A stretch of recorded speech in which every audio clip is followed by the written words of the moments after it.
About 2 months ago, some kids got picked up by the police for trafficking bath salts.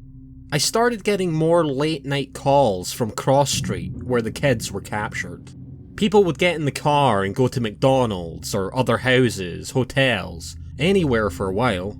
One night I showed up early to pick up an older man and take him down to the bar. He turns the yard light on and checks out the window for me. I see him put his jacket on and his hat, and then he runs out to the car. He gets in and locks his door. "What's the rush, Chief? Wife don't know you're going out?"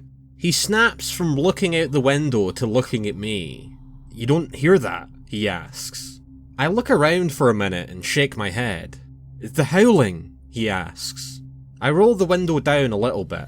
Sure enough, I hear a low, drawn-out howling in the distance.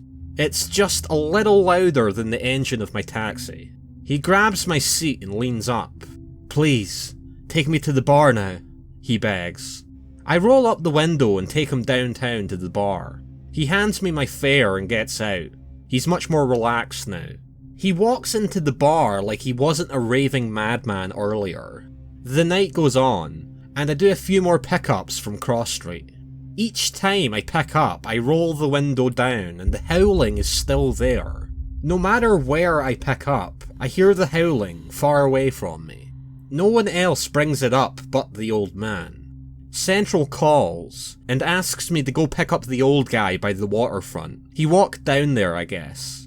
I roll up and he's sitting on one of the benches by the public landing. He sees my headlights against the pole in front of him and he stands up. He gets in the car, clearly drunk.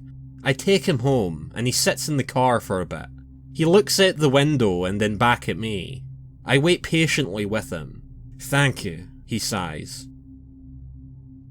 He pays me and slowly gets out of the car. I hear him muttering to himself as he gets out of the car.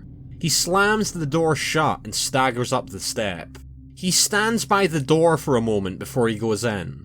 I roll down the window and the howling is very close right now. I roll the window back up and radio to Central that I'm clear. The connection is weird for being right in town. I begin to back up. Smack! Thump! Fuck me, I ran somebody over. I put the car in park and I get out. I run to the back of the car. "Are you okay?" There's no one there. I kneel down and look under the car. I see the shadow of legs on the other side of the car. "Hey man, I'm sorry, I don't find anyone standing over there." I begin to make my way to the open driver's door. I notice the howling has stopped. I pause and look around before I hear footsteps coming from the back of the cab. "Alright, did I hurt you?" I ask, turning around. No one is there. My skin starts standing on end and I get in the car.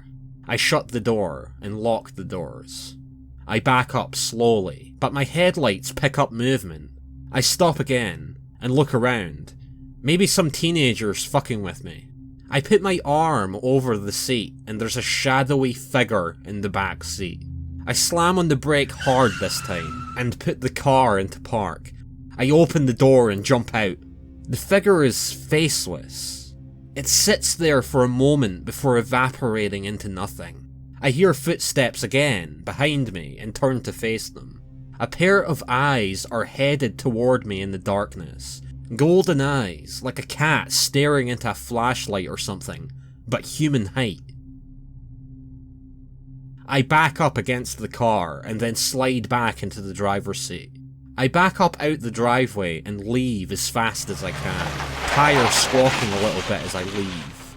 I radio to Central that Cross Street is off limits for me tonight. Every time I've picked up on that street since, I hear the howling in the distance, but I don't go looking for it anymore.